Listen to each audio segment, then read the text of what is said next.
दिशा। हाँ माँ। सेलिब्रेशन की तैयारी हो गई सब?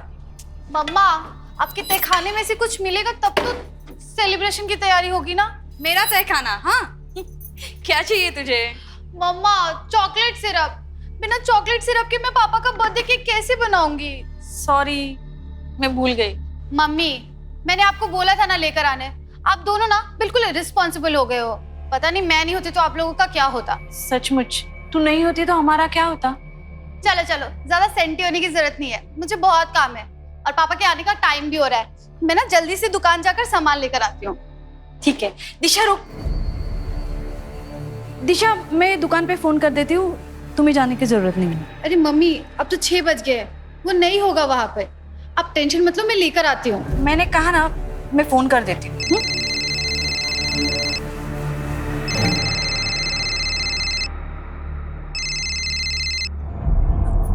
हाँ सुनंदा जी, मैंने आपको कितनी बार कहा है ये काम की बातें आप राजेश से किया कीजिए, मुझसे मत कीजिए। और मेरे आके गिड़गिड़ाने से क्या होगा? नहीं, अभी राजेश घर पे नहीं है। हाँ, आप बाद में फोन कीजिए। देखो दिशा, दिशा,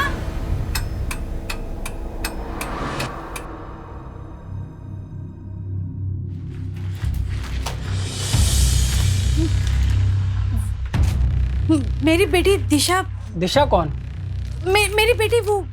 अच्छा, वो दिशा जो सफेद टी शर्ट और नीली पैंट्स में थी ना? हाँ वही। वो यहाँ पे आई हुई थी क्या? हाँ वो आई थी, वो चॉकलेट सिरप चाहिए था उसको, लेके चली गई। चली गई?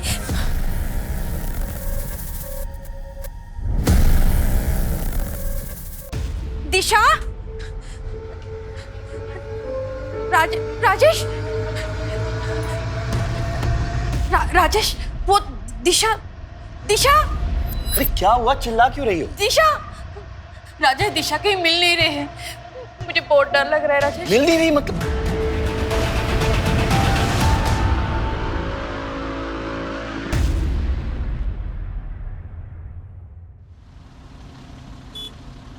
The number you have dialed is currently unavailable.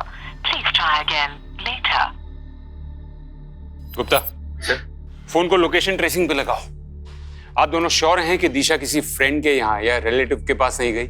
सब जगह फोन करके देख लिया इंस्पेक्टर साहब, कुछ पता नहीं चला, तभी तो आपके पास आए। सर, दिशा जहाँ से गायब हुई है वो काफी क्राउडेड एरिया है और शाम के समय में वहां से किसी को जबरदस्ती उठाना आसान काम नहीं है। सर, लेकिन दिशा को कहीं और जाना होता तो वो चॉकलेट सिरप खरीदती क्यों?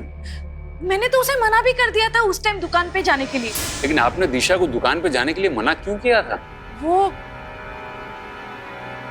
सर, उस टाइम पे सूरज रहता है दुकान पे और मैंने कई बार देखा है सर, वो सूरज है ना छोटी लड़कियों पे बुरी नजर रखता है।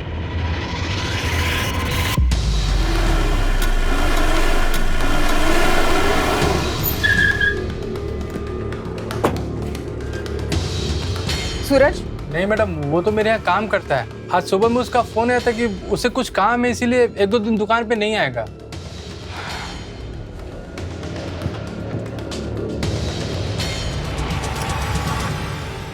ये लड़की कल शाम 5-6 बजे के करीब इस दुकान आई थी, देखा था इसे? हाँ मैडम, देखा था। निकलते वक्त इसके साथ कोई था क्या? हाँ, राजेश कोशिश कर रहा है, किसी मिनिस्टर से भी मिलने गया है। मेरा अकेले में इस घर में दम घुट रहा है, तुम प्लीज आ जाओ एक बार मिलने। मैं बाद में बात करती हूँ।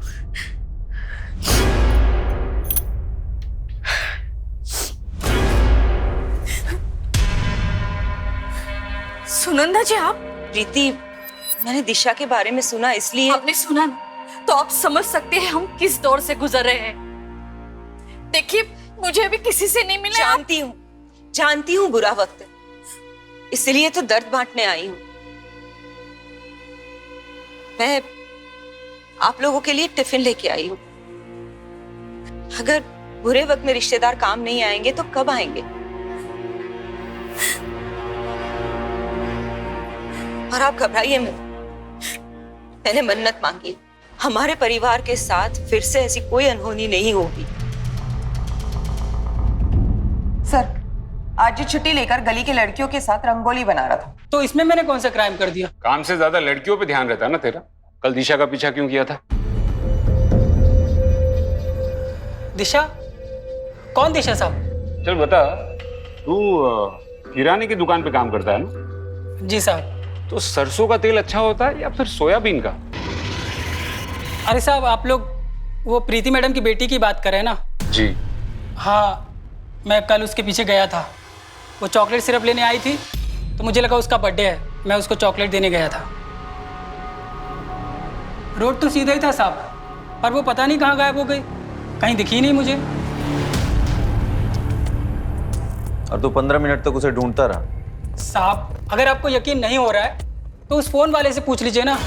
फोन वाला? हाँ साहब, दिशा जब दुकान पे आई थी तो वो पूरे टाइम किसी से फोन पे ही बात कर रही थी। हाँ ठीक है, हाँ हाँ ओके, हाँ यू डोंट वरी, बस मैं निकल रही हूँ। हाँ हाँ ओके। गुप्ता, 12 घंटे हो गए लेकिन अभी तक फिरौती के लिए कोई फोन नहीं है। पर सर, दिशा का अगर अपहरण हुआ होता तो मार्केट में कोई तो देखता। सर, फोन स्विच ऑफ है तो लोकेशन ट्रेस नहीं हो पाएगी, लेकिन दिशा के कॉल रिकॉर्ड्स मंगवाए। मतलब अगर सूरज सच कह रहा था तो वो फोन कॉल? स्वाति, तुम फोन के सर्विस प्रोवाइडर को इन्फॉर्म करो और उनको बोलो कि मैटर अर्जेंट है। Right sir. Gupta, yes sir. एक बात तो साफ है, दिशा ने दुकान से चॉकलेट सिरप लिया था, मतलब वो घर ही जा रही थी। या तो उस फोन कॉल ने दिशा का प्लान चेंज किया है, या तो मार्केट में उसे कोई मिला है जो उसे कहीं और ही ले गए। सर, मैं दिशा के दोस्तों से पूछताछ करता हूँ। जरूरी नहीं कि दोस्त ही हो, कोई रिश्तेदार भी हो सकता है, कोई ऐसा जो उसे बहुत करीब से जानता हो। लेकिन अगर वो दिशा के पैसे नहीं चाहता, वो दिशा से चाहता क्या है?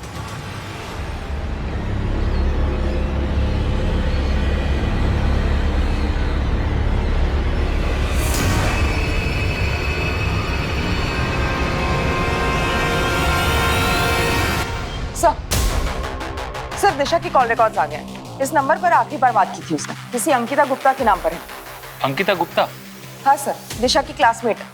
पुलिस स्टेशन बुलाया, आती होगी।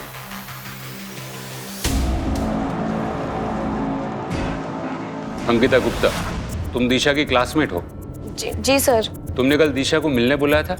नहीं सर, मैंने बस उसको कॉल किया था अपना सामान ले जाने के लिए। सामान? हाँ सर, उसने मुझे एक बॉक्स दिया था स्कूल के अंदर, कहा कि ये तुम रख लो, मैं घर नहीं ले जा सकती। वो बॉक्स है तुम्हारे पास?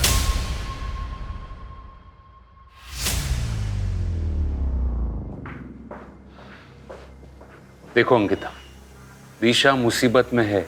अगर तुम उसके बारे में कुछ भी जानती हो, वो किसी लड़के से मिलती हो या उसके घर से भागने के प्लान्स हो। नहीं सर, दिशा अपनी फैमिली को बिना बताए शहर से बाहर कभी नहीं जाएगी। जब से उसकी दादी गायब हुई है, उसके मन में एक डर सा बैठ गया है। दादी गायब हो गई? हाँ सर, दिशा ने बताया था एक दिन स्कूल के अंदर कि उसकी दादी एक दिन अचानक से गायब हो गई, और पुलिस ने काफी ढूंढने की कोशिश करी, पर उनका आज तक कुछ पता नहीं चला। हाँ, मेरी माँ 8 साल पहले लापता हो गई थी। वो शांति वृद्धाश्रम की ट्रस्टी थी, वहीं चैरिटी के लिए पैसे देने जा रही थी और रास्ते से गायब हो गई। लेकिन दिशा के बारे में छोड़कर आप ये सब क्यों पूछ रहे हैं? क्योंकि मिस्टर सोनी, दिशा भी आपकी माँ की तरह अचानक रास्ते से गायब हो गई। मिस्टर सोनी, मुझे बताइए, उन दिनों में आपको कोई फिरौती के लिए फोन कॉल आया था? दिशा को गायब हुए 24 घंटे होने वाले, अभी तक फिरौती के लिए कोई फोन कॉल नहीं आया।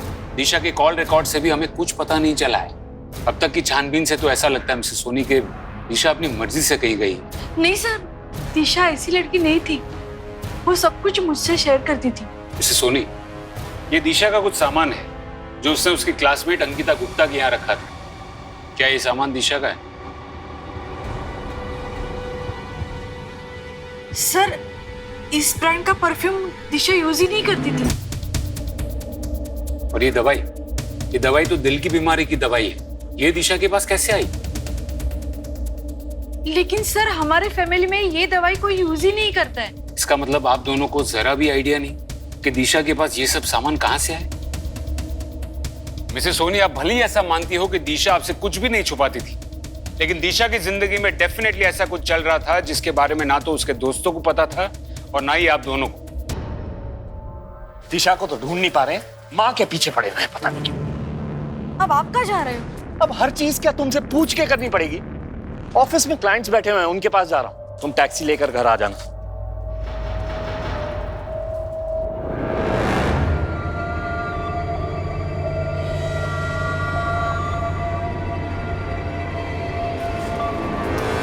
अरे आप, राजेश ने देखा नहीं ना? देख लेता तो हंगामा कर देता। सर या तो ये माँ बाप अपनी बेटी के बारे में कुछ नहीं जानते, या फिर माँ बाप जानबूझकर हमसे कुछ छुपा रहे हैं। हमें इस केस के हर पहलू की जांच करनी होगी। स्वाति, एक काम करो, दिशा की दादी के साथ 8 साल पहले क्या हुआ था उसकी केस फाइल निकलवाओ। Right sir. हो सकता है कि इस केस का पेड़ कहीं और जड़ें कहीं और हो। एक minute, WK medical store Vijayanagar, इस मेडिकल की दुकान में CCTV जरूर होगा। वहां जाके चेक करो कि दिशा ये दवाई लेने अकेली आई थी या उसके साथ कोई और भी था। Okay sir.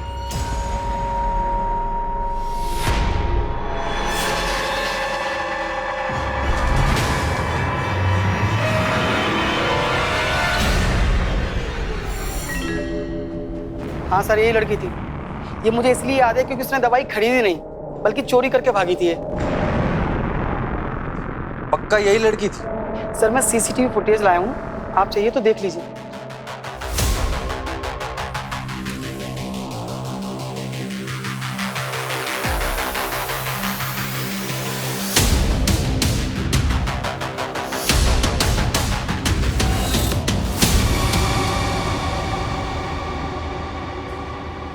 ठीक है, आप जा सकते हैं। जी सर। सर दिशा तो अच्छे घर से, फिर उसे दवाई चुराने की क्या जरूरत थी? प्रीति जी ने कहा था कि उनके परिवार में किसी को दिल की बीमारी नहीं है। हो सकता है कि दिशा ने किसी के कहने पर दवाई चुराई हो। लेकिन सर अगर दिशा किसी और के लिए दवाई चुराती तो अंकिता के पास क्यों रखती? सिर्फ वो दवाई नहीं, उस बॉक्स में जो जो मिला है हो सकता है दिशा ने वो सब चुराया। मानो जैसे दिशा एक दोहरी जिंदगी जी रही थी, एक जिंदगी अपने माँ बाप और दोस्तों के लिए और दूसरी ये वाली। दिशा को अगर ढूंढना हो तो उसकी लाइफ में एग्जैक्टली क्या चल रहा था उसका पता लगाना होगा। पुलिस समझ चुकी थी कि दिशा ऐसी ही किसी महत्वाकांक्षा को लेकर अपने ही घर में 2 जिंदगियां जी रही है, एक आइडियल बेटी बनने की और दूसरी वो जो उसने सबसे छुपा रखी थी। और दिशा के गायब होने के पीछे के रहस्य को उजागर करने के लिए पुलिस को दिशा के हर राज के बारे में पता लगाना जरूरी हो गया था। क्या दिशा के इस राज के बारे में कोई नहीं जानता था, या फिर कोई था जो जानकर भी अनजान बना हुआ था?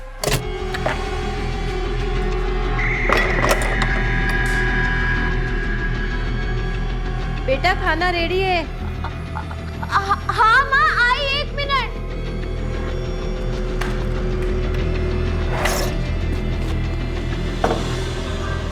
ओके सर, साइबर टीम से कॉल आया था। कुछ देर पहले दिशा का फोन स्विच ऑन हुआ है। लोकेशन?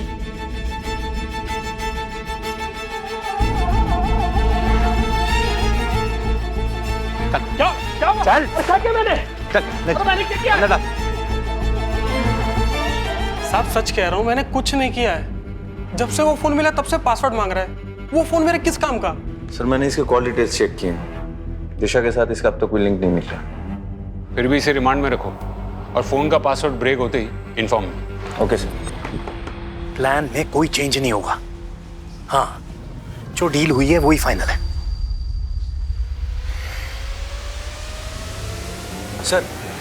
सर दिशा का फोन अनलॉक हो गया, बाकी सारे रेगुलर मैसेज है, लेकिन ये मैसेज है जो 15 दिन पहले आया है। उनका मैसेज? Yes sir. दिशा ने ATM से 50,000 रुपए निकाले? सर दवाई की दुकान में चोरी होने के ठीक अगले दिन दिशा ने ये पैसे निकाले। पर दिशा को इतने सारे पैसों की क्या जरूरत पड़ी होगी? गुप्ता, तुम एक काम करो, ATM का CCTV फुटेज चेक करो जल्दी। Yes sir.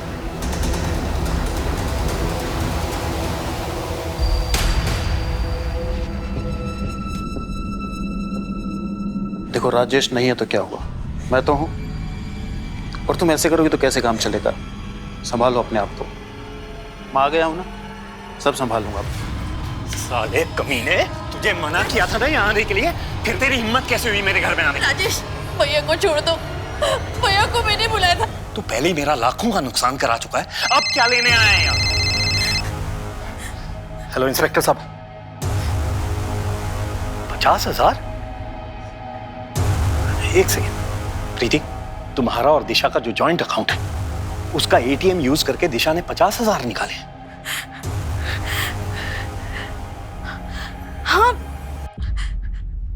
निकले तो है। इंस्पेक्टर साहब, नहीं, दिशा ने हमें इस बारे में कुछ नहीं बताया। दिशा के पास सब कुछ तो था, जरूर उसे किसी ने बहला फुसला के पैसे निकलवाए। जीजा जी, कुछ हफ्ते पहले मैंने दिशा को 24-25 साल के दाढ़ी वाले आदमी के साथ मार्केट में देखा था। शायद ये सब कुछ उसी ने किया हो। फिर पहले क्यों नहीं बताया मुझे आपने? अरे मेरा पर्स कहाँ गया? ए भाई, मेरा पर्स कहाँ है? हमको क्या पता पर्स कहाँ है तुम्हारा? मैं यहाँ बैठकर चाय पी रहा, तुम मेरा पर्स निकाल लिए। यार हद हो गई बदतमीजी की, चोर बोल रहे तुम हमको। कहाँ चोराएंगे तुम्हारा पर्स यार? फालतू की बकवास बंद कर, मेरा पर्स। पर्स हाथ किसने लगाया हमको? पर्स। ओ भाई साहब, ओ शांत, चोर बोल रहा है हमको ये। शांत हो जाओ भाई, इसने नहीं चुराया तुम्हारा पर्स। अरे इसने चुराया यार, यहाँ बैठे थे हम। वो भिखारी बैठते हैं ना यहाँ पे, उसने चुराया होगा। मेरा तो 25,000 रुपए महीने का नौकरी जाने वाला था उस भिखारी के चक्कर में। 25,000? 25,000? हाँ, पर्स में कार्ड था ना नौकरी देने वाले का। ऐसी कौन सी नौकरी है 25,000 रुपए वाली? वो फॉरेन की मार्केटिंग कंपनी। भाई कुछ मेरे लिए भी देखो ना यार, बेरोजगार है हम। 25 में से 15 मैं आपको दे दूंगा। अरे ऐसा तो हम 16,000 दे देंगे आपको, 9,000 में हमारा खर्चा चल जाएगा। देखो ना भाई, अगर कुछ सेटिंग होता है तो। हाँ, ओए मैडम आ गई। Good morning madam. Good morning madam. Good morning. बैठ जाओ कार में। कार में इंटरव्यू? हाँ कार में, ज्यादा टाइम नहीं है मेरे पास।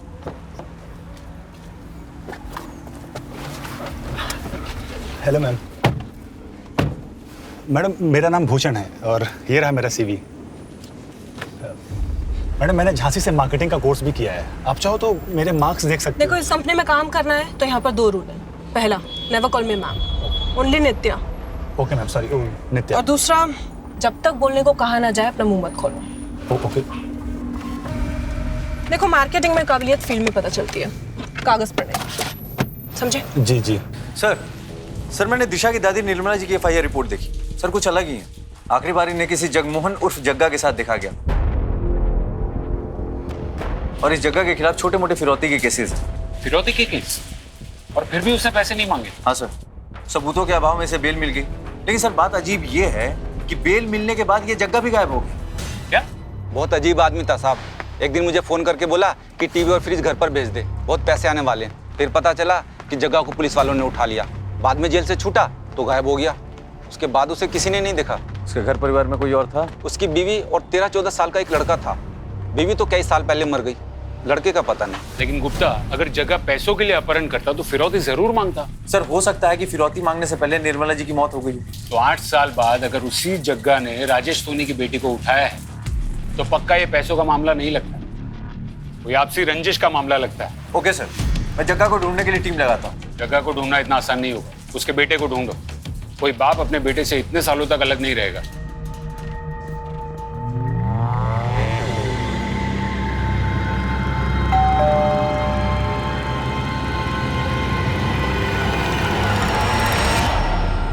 मैडम, दुकान पे कोई नहीं था तो मैंने सोचा मैं ही पार्सल लेके आ जाता हूँ।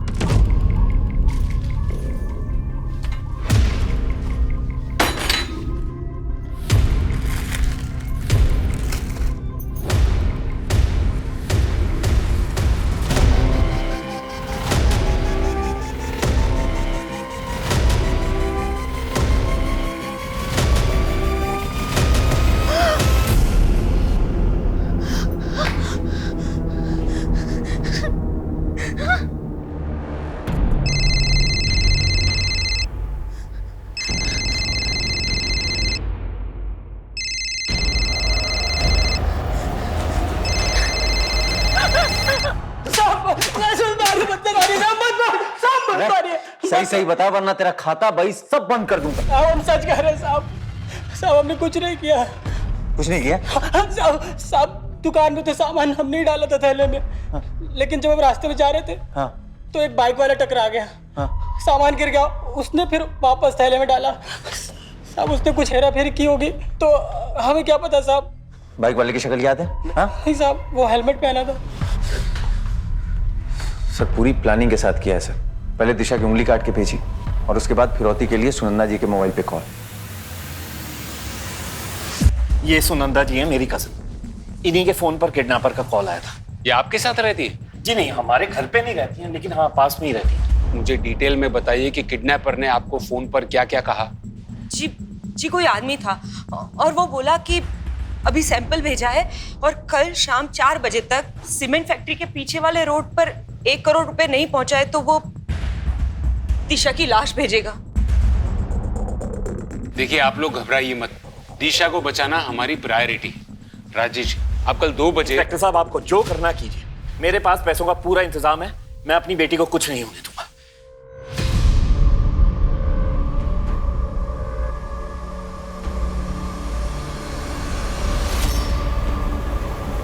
सर आखिर ये केस फिरौती का ही निकला सर, लेकिन किडनैपर बहुत होशियार है, हर चीज प्लान कर रहा है, तभी तो उसने फिरौती के लिए इतनी देर बाद फोन किया। कुत्ता, कल कितनी भी प्लानिंग तुम सबको इन्फॉर्म कर दो कि हमें कल किसी भी हाल में दिशा को बचाना है।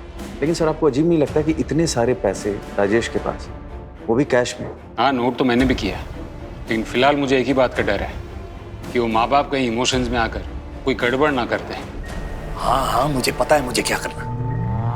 पैसों की चिंता तुमसे ज्यादा मुझे है, समझे? अब आगे से मुझे यहाँ फोन मत करना, ठीक है?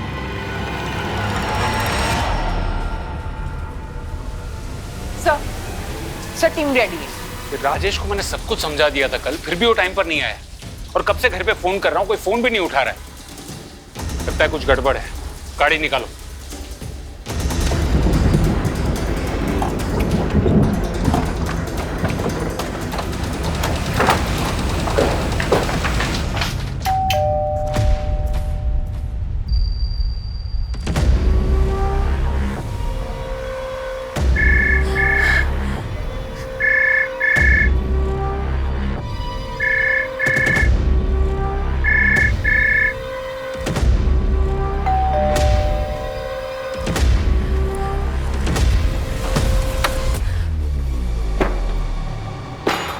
कर रही है मिसेस सोनी, आप घर पर है और आप पुलिस का फोन नहीं उठा रही हैं।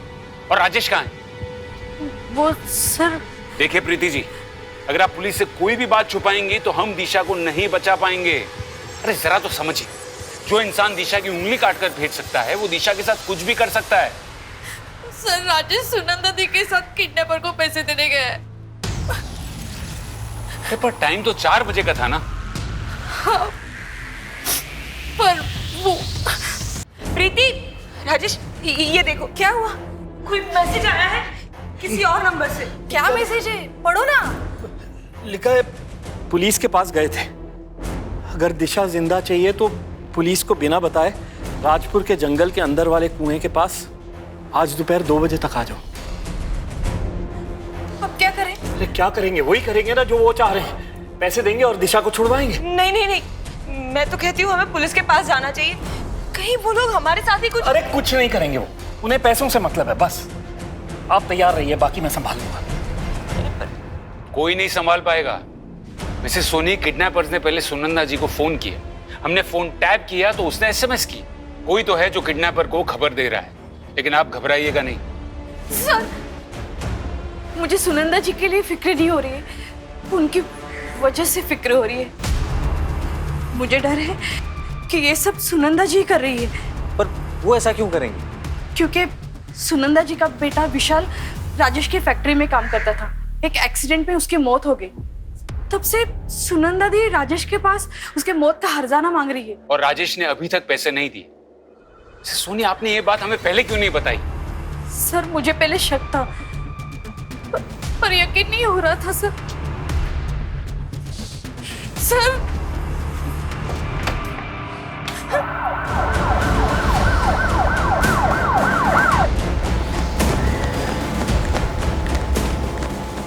अरे आप लोग यहाँ क्या कर रहे हैं? प्लीज जाइए यहाँ से। सुनंदा किडनैपर्स को पैसे देने गई है, दिशा को लेके आती होगी, कुछ गड़बड़ मत करना। अरे गड़बड़ तो आपने की है मिस्टर सोनी, गलत इंसान पर भरोसा करके। किस तरह को ये सुनंदा यहाँ गई है, लेकिन आप बात सुनिए इंस्पेक्टर साहब। क्या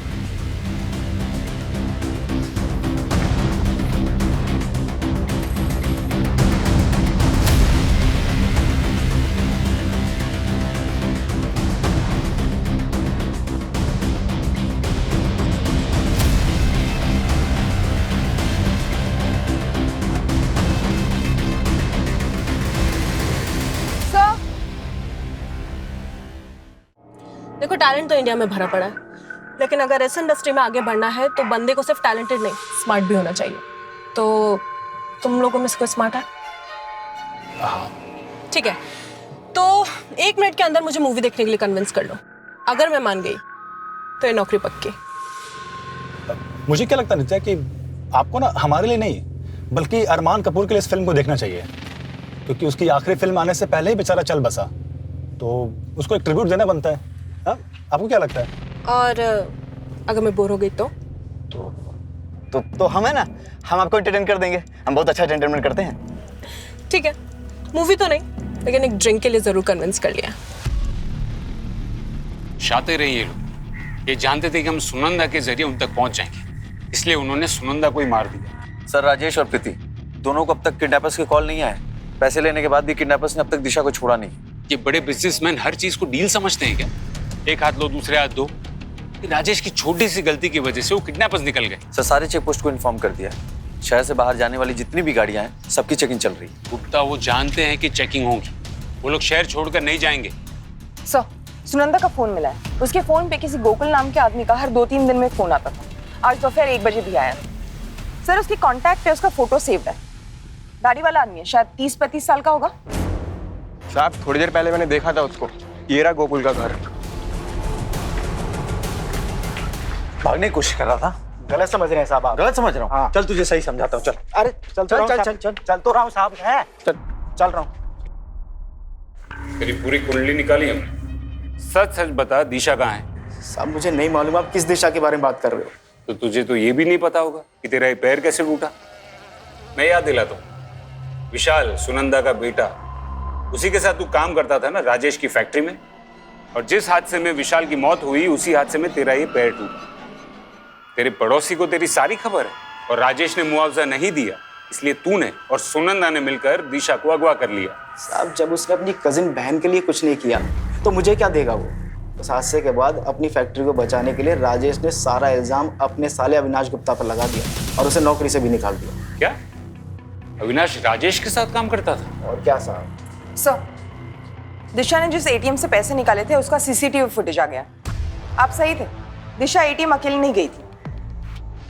वो सीसीटीवी फुटेज लेकर आओ और जरा पता करो ये अविनाश आजकल करता क्या है। Right sir.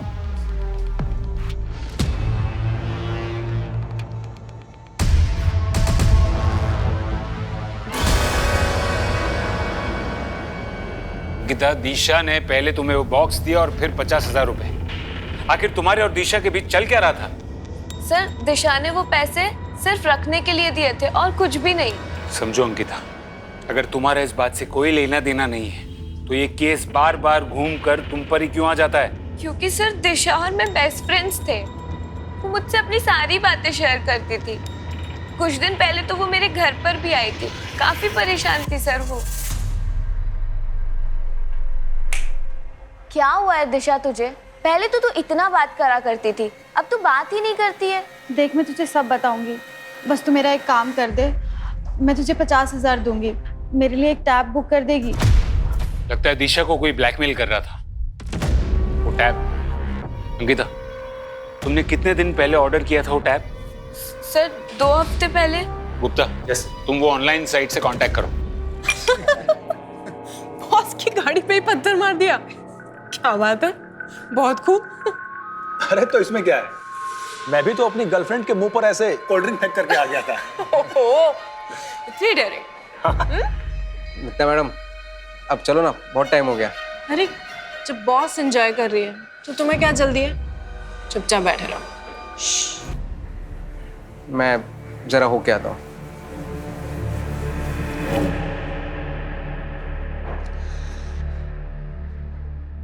मेरे सामने एक बार डेयरिंग करके दिखाओ तो मानो।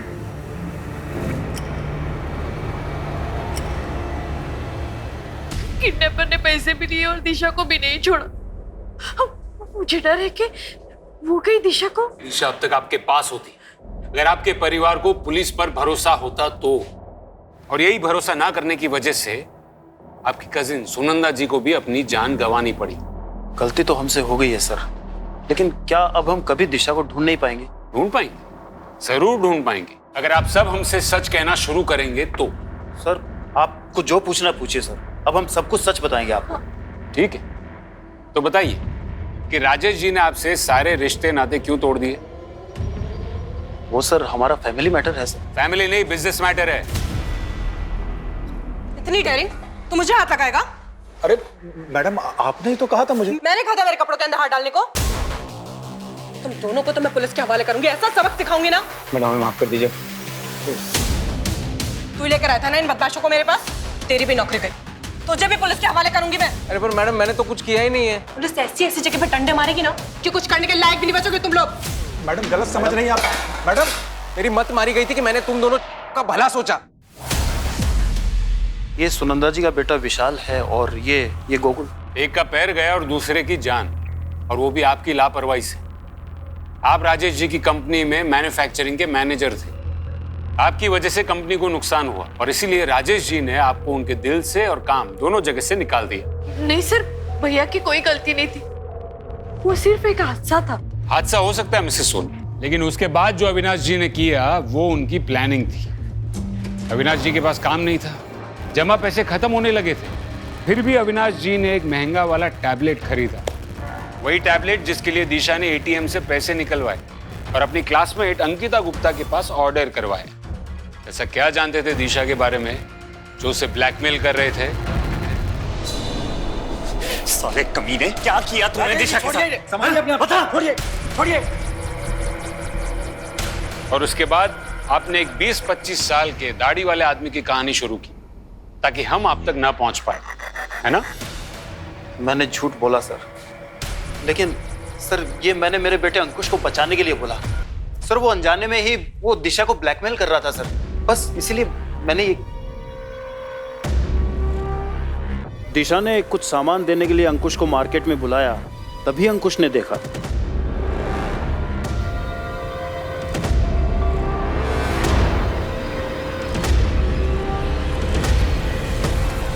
अरे अंकुश, तो इतनी जल्दी आ गया? दी आपने चोरी की? चोरी नहीं, ये तो फन के लिए है। वो एक्चुअली मेरी एक फ्रेंड यही रहती है, उसने मुझे डेयर दिया था। तू अभी छोटा है, तू नहीं समझेगा। तू एक काम कर, ये सामान ले और तू घर जा, मम्मी ने बुलाया। दिशा दी डर गई थी कि मैं पापा को सब बता दूंगा, इसीलिए उन्होंने मुझे फोन किया था। मैंने उन्हें प्रॉमिस किया कि मैं किसी को नहीं बताऊंगा अगर मुझे टैबलेट मिला तो। पर जब दी गायब हुई, मैंने पापा को सब बता दिया। दिशा कह रही थी कि उसकी फ्रेंड ने उसे डेयर दिया है। बेटा, आपने दिशा के साथ किसी को देखा था? हाँ, और मुझे ये भी याद है कि दी मुझे सामान देने के बाद किस घर में गई थी।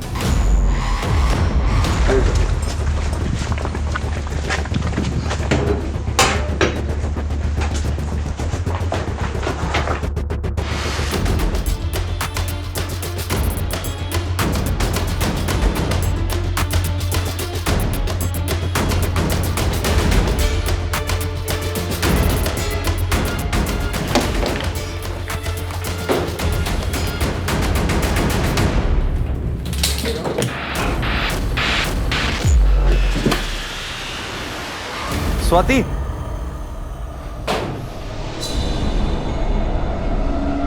हाँ गुप्ता बोलो।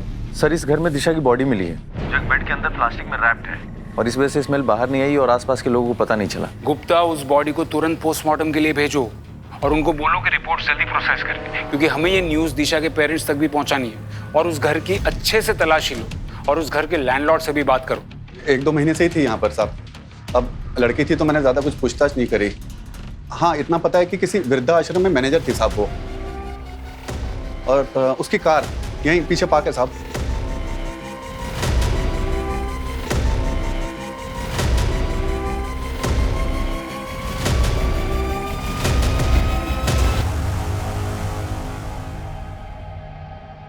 पुलिस ने इस केस की जांच हर पहलू से की, लेकिन किडनैपर्स का फिरौती के लिए लेट कॉल आना, पैसा मिलने के बाद भी दिशा को ना छोड़ना पुलिस के दिमाग में संदेह पैदा कर रहा था। इस केस को सॉल्व करने के लिए पुलिस को उन सभी रहस्यों को खोलना था जो खुद दिशा के करीबी पुलिस से छुपा रहे थे। I am sorry Mrs Soni, लेकिन पोस्टमार्टम के मुताबिक जिस दिन दिशा का किडनैप हुआ उसके अगले ही दिन उसका मर्डर हो गया था।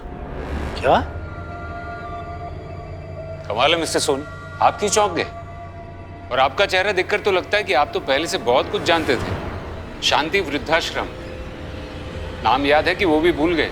जानता हूँ, एनजीओ है, मेरी माँ ने शुरू किया था, मैं भी ट्रस्टी हूँ इसमें, लेकिन आजकल टाइम नहीं मिलता इसलिए जा नहीं पाता। अच्छा, टाइम नहीं था, फिर भी अपने एनजीओ के लिए इस लड़की को हायर किया, और यही लड़की आपकी बेटी का अपहरण करती।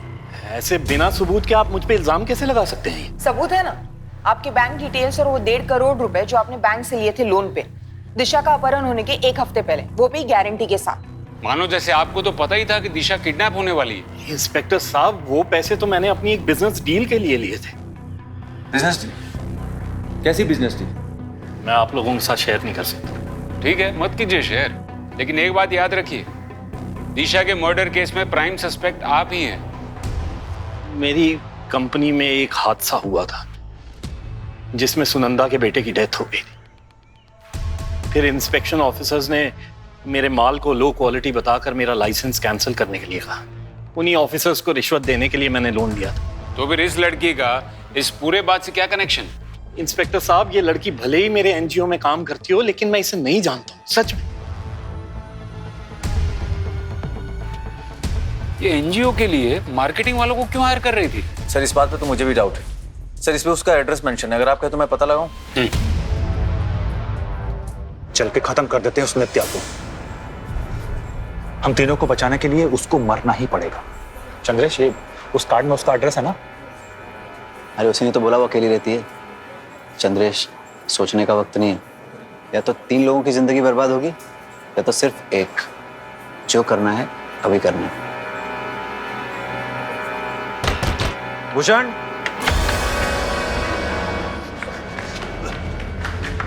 सर भागा क्यों? सर मैंने कुछ नहीं किया, सर भागा क्यों? मैंने कुछ नहीं किया सर, नित्या की गलती थी।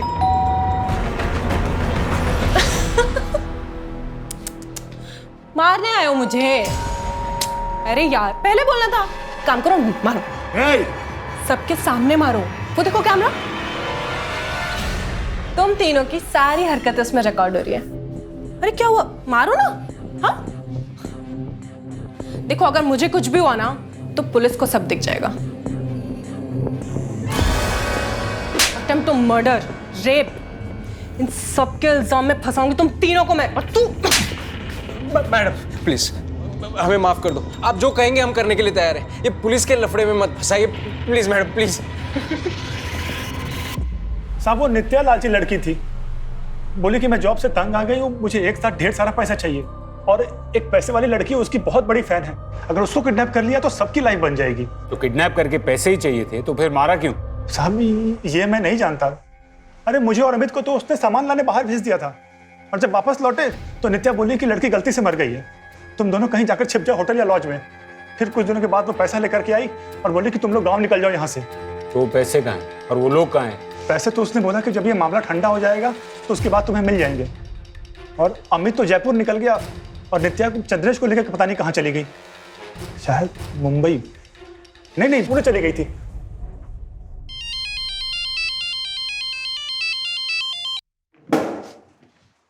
हेलो, क्या Gupta? Yes sir.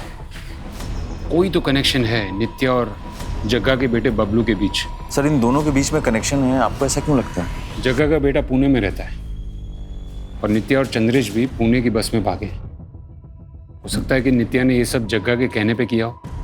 Yes sir. Bablu भी पुणे की एक कंस्ट्रक्शन कंपनी स्काई हाई में काम करता है। अगर बबलू पकड़ में आ गया तो हो सकता है कि जग्गा भी पकड़ में आ जाए। और तुम नित्या और चंद्रेश की फोटो भी वहां की लोकल पुलिस स्टेशन में सर्कुलेट करवा दो। Yes sir.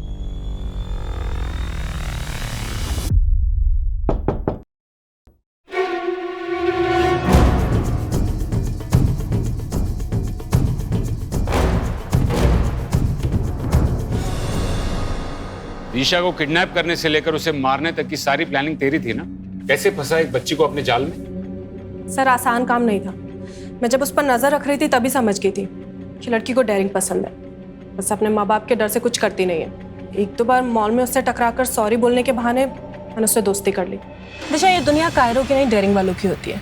लाइफ का हर एक पल इंपॉर्टेंट होता है, और जो लूजर्स होते हैं ना वो सिर्फ सोचने में टाइम वेस्ट करते हैं, और हम जैसे विनर्स जो होते हैं वो करने में। अब तो डिसाइड कर ले, तुझे विनर बनना है या लूजर? और फिर कुछ दिनों बाद मैं उसकी फेवरेट हो गई। जैसा कहती थी वो वैसा ही करती थी। अरे दिशा, अरे नित्या दीदी यार, सुनना, मुझे तुझसे कुछ काम है, मेरे साथ चलना 5 मिनट। पर मुझे तो पापा का बर्थडे केक बनाना अरे है। बस 5 मिनट की बात है, चलना यार। ओके चल आजा। जब पैसे मिल गए थे तो सुनंदा को क्यों मारा? सर पीछे कोई सबूत नहीं छोड़ना था। चले बता दिशा कहाँ है? बता, छोड़ो। बता।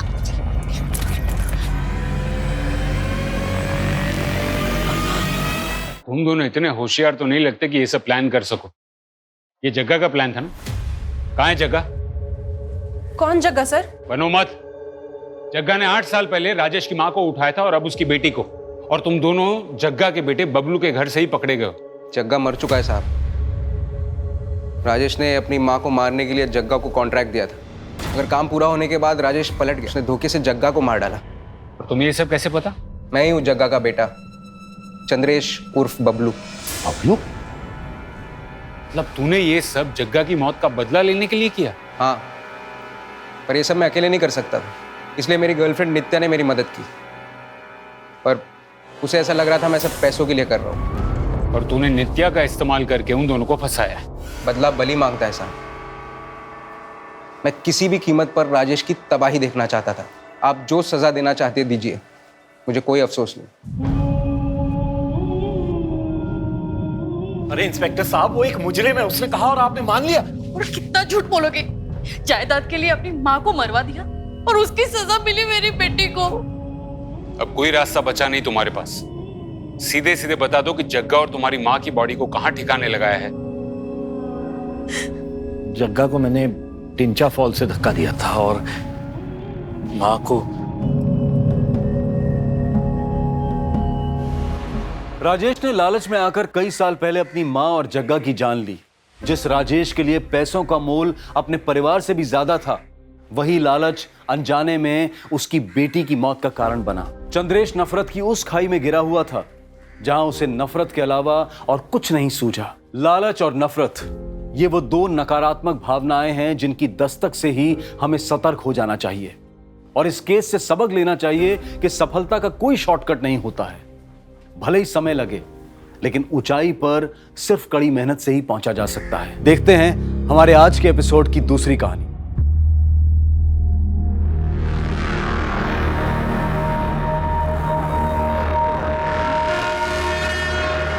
अरे ये कौन है बे? हेलो, किधर? ऐसा फोकट में एंट्री नहीं है गांव में। मतलब एक बंदे का 1000 रुपए लगेगा और तुम लोग 2, तो 2 का कितना? 2000 लगेगा, समझा? अरे इस बात के पैसे? घर है हमारा, गांव है हमारा। अरे घर होगा तो बीमारी लाओगे। तुम्हारे वजह से किसी को कोरोना हो गया तो अब क्या करेंगे हम? अरे ऐसे साहब देखो ना क्या बोल रहे लोग। मेरे गांव में आने से मेरे को पैसे मांग रहे साहब। ये साहब आप कुछ बोलो ना। ये तो आपका आपस का मामला है, आपस में ही सुलटा लो। मुझे काय को बीच में ले रहे साहब? देखो क्या बोल रहे हैं। जाओ देखो। माला माला माला माला, देखो मेरी बाइकों की तबीयत ठीक नहीं है, अभी जाने दो मुझे, मैं बाद में पैसे दे दूंगा तुम लोग को, ठीक है? अभी कितना तेरे पास? अभी बस ये आखिरी 500 है। हाँ बस ये तेरा एडवांस हो गया, बाकी का हम लोग शाम को लेंगे, समझा? चल अभी 1500 शाम को देना। शेयर करने का तो। ओ भाई कहाँ जा रहे हो? पहले मास्क लगाओ, हाथ आगे करो। अरे यार उल्टा वाला। हाँ ये देखो, ये क्या है? स्टैम्प। ये आपका भी हाथ। अभी आपको 14 दिन घर से कहा बाहर नहीं निकलना है, इधर उधर घूमना नहीं, घूम के बीमारी फैलाना नहीं, समझे? और देखो किसको भी घर में सर्दी खांसी जुकाम ऐसा कुछ हुआ तो सीधा कोविड हॉस्पिटल जाना, समझे ना? चला।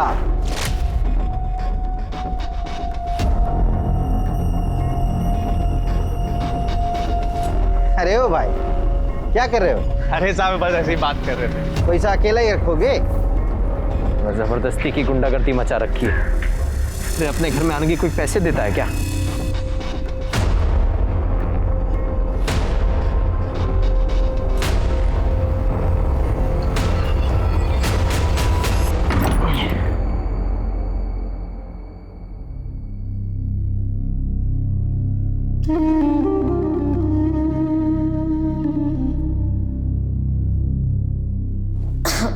सुनिए, कुछ सोचा है? पड़ोसियों को पता चलेगा तो क्या कहेंगे? अरे तब की तब देखेंगे, अभी तू आराम कर। शाम को उनको पैसे भी देने हैं, कहाँ से लाएंगे? अरे तू क्यों चिंता कर रही है उसके बारे में? मैं हूं ना, मैं सब संभाल लूंगा।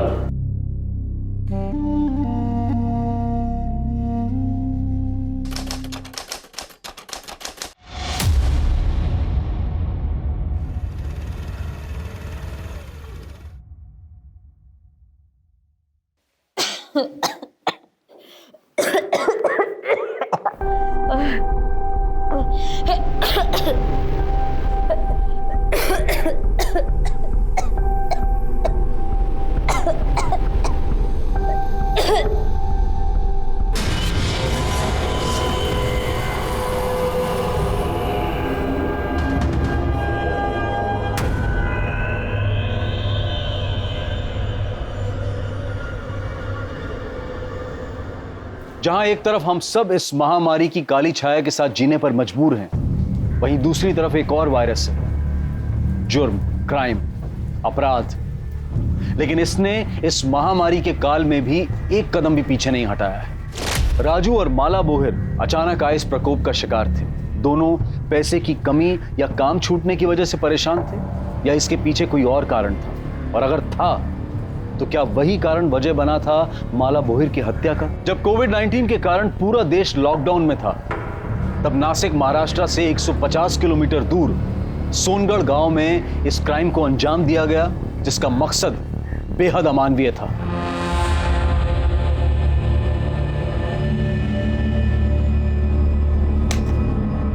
ऐसे तो भूखे मर जाएंगे हम विट्ठल भाऊ, पता नहीं काम कब शुरू होगा। मैं क्या बोलता है विट्ठल भाऊ, गांव चलते हैं, काम शुरू होगा तो वापस आ जाएंगे ना। अरे वहां अपना परिवार है, इधर कौन है देखने वाला? कुछ हो गया ना तो गए हम लोग। जो हुआ सब भगवान की मर्जी थी माला, इसमें हम क्या कर सकते हैं? बस अब ये सोचो कि आगे सब कुछ ठीक हो।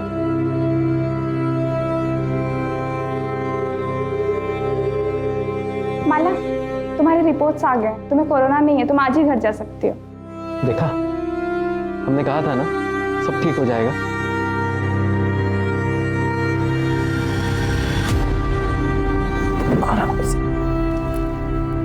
तू आराम कर, मैं खाने का इंतजाम करता हूँ। और हाँ, जब तक तेरी तबीयत ठीक नहीं हो जाती ना, रसोई में घुसने की कोई जरूरत नहीं है। रोज रोज कौन मुफ्त में देगा खाना? अरे किसी के घर मांगने थोड़ी जा रहा हूँ, अस्पताल जा रहा हूँ, वो लोग दे रहे हैं। अस्पताल जा रहे हो? हाँ। नहीं, आप मान नहीं जाओगे। हम कहीं और से खाना मंगा लेंगे, लेकिन बस आप मान नहीं जाओगे। वहाँ पे बहुत गलत काम होते हैं, आप मान नहीं जाओगे। माला मेरी बात, हम पड़ोसियों से ले लेंगे। माला मेरी बात, लेकिन आप मान नहीं जाओगे। माला मेरी बात सुन, माला मेरी बात। हमारा बच्चा गिर गया, इसमें अस्पताल की कोई गलती नहीं। वो बच्चा हमारी किस्मत में ही नहीं था। मैं बच्चे की बात ही नहीं कर रही, मैं अपनी बात कर रही हूँ। उस अस्पताल में मेरे साथ बहुत गलत हुआ था। क्या हुआ था? बोलना माला, क्या हुआ? अस्पताल में डॉक्टर ने मेरे साथ बहुत गलत किया था। मैंने मना किया, उसको बहुत बोला, लेकिन उसने मेरी एक नहीं सुनी।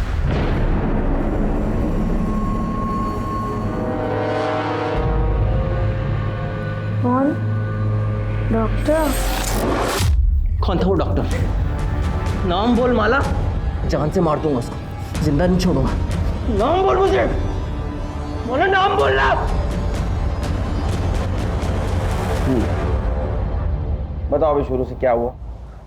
सब मैं और मेरी बाई को माला नासिक में एक बिल्डिंग में दिहाड़ी पे मजदूरी करते थे।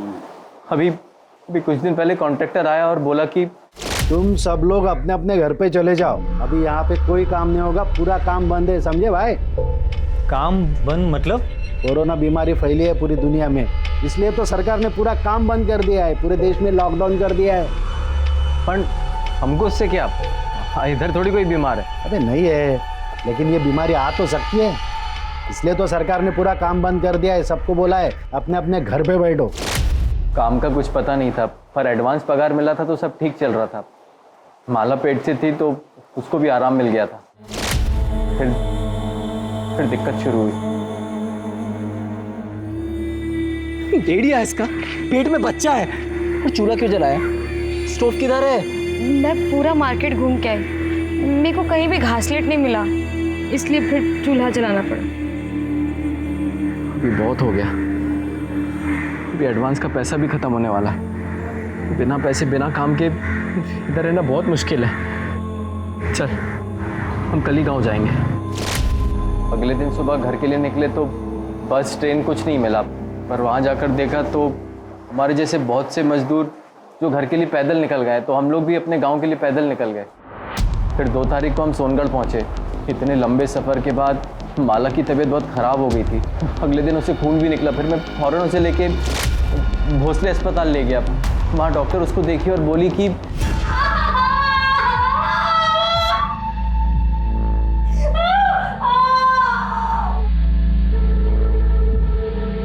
डॉक्टर साहब, माला की तबीयत कैसी है? इतना लंबा पैदल चलने की वजह से प्रॉब्लम हुई है। चेक करना पड़ेगा कि बच्चा ठीक है कि नहीं, और माला को बुखार और खांसी भी है, तो कोरोना टेस्ट भी करना पड़ेगा। रिपोर्ट जब तक नहीं आ जाते उसे यहीं आइसोलेशन वार्ड में रुकना पड़ेगा। कोरोना पता है ना? ओ, ऐसी फालतू की बीमारी जिसकी वजह से ये मुंह पे कपड़ा बांधना पड़ता है और जिसकी वजह से हमारा काम धंधा सब बंद हो गया है। फालतू की बीमारी नहीं है, बहुत ही खतरनाक बीमारी है। मैं माला से मिल सकता हूँ? अभी उसे होश नहीं आया है, होश आ जाए फिर मिल लेना, तब तक यहीं पे इंतजार करें। पता चला कि हमारा बच्चा गिर गया। और तो हुआ साहब, पहली औलाद थी हमारी, माला एकदम से टूट गई थी। अभी हम लोग घर जा सकते हैं? नहीं, माला घर नहीं जा सकती जब तक उसके कोरोना टेस्ट के रिपोर्ट नहीं आ जाते। उसे यहीं आइसोलेशन वार्ड में रहना पड़ेगा। और आप भी प्लीज घर पे रहिए, क्योंकि अगर उससे हुआ तो आपको भी हो सकता है।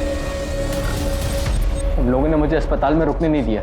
मैं क्या करता, मैं घर आ गया। लेकिन माला वहीं रही 2 दिन, 5 और 6 तारीख को। आज जब उसको घर लेकर आए तब उसने बताया कि वो डॉक्टर ने उसके साथ दोनों दिन जबरदस्ती किया। तुम्हारी बीवी माला को मिलना पड़ेगा। माला, घबराने की जरूरत नहीं है, हम तुम्हारी मदद के लिए यहाँ हैं। बताओ, हॉस्पिटल में तुम्हारे साथ क्या क्या? मेरा बच्चा गिरने के बाद मैं 2 दिन हॉस्पिटल में थी, टेस्ट का इंतजार करती थी। उन 2 दिनों में एक डॉक्टर ने मेरे साथ जबरदस्ती की। नाम जानती हो डॉक्टर का? पहचान सकती हो उसको? नहीं। आंख दिया है ना भगवान ने, या आंख बंद करके बैठी थी? अरे बताती क्यों नहीं साहब को कौन हरामी था वो? तू भी मजे ले रही थी है? बोल साहब। लेकिन इस तरह से बात करते हैं। विवेन तुम्हारी, देखो माला, ना तो तुम उसको पहचानती हो ना तो उसका नाम जानती हो, उसको पकड़ेंगे कैसे?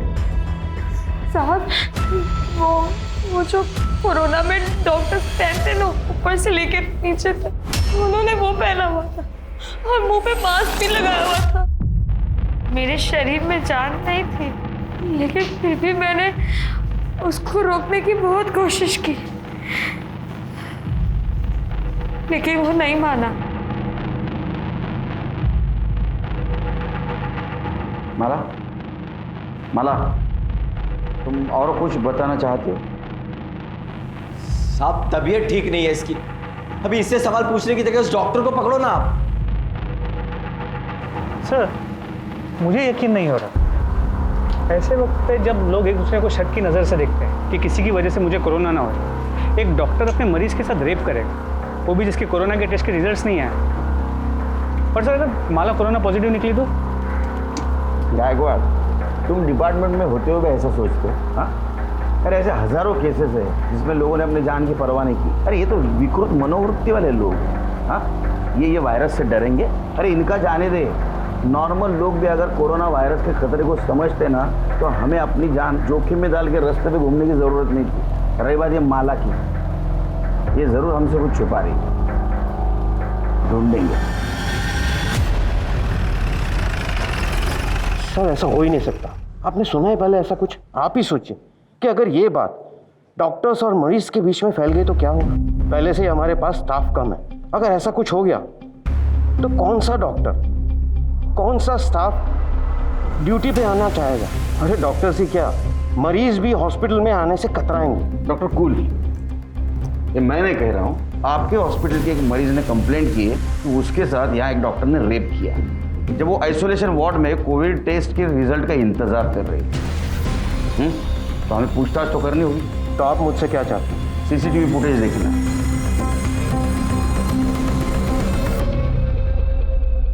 ये तो आपको पता ही होगा कि वुमेन आइसोलेशन वार्ड में सीसीटीवी कैमरा नहीं होता। तो हमारे पास 5 और 6 तारीख की लॉबी और पैसेज की फुटेज है जो आप देख रहे हैं।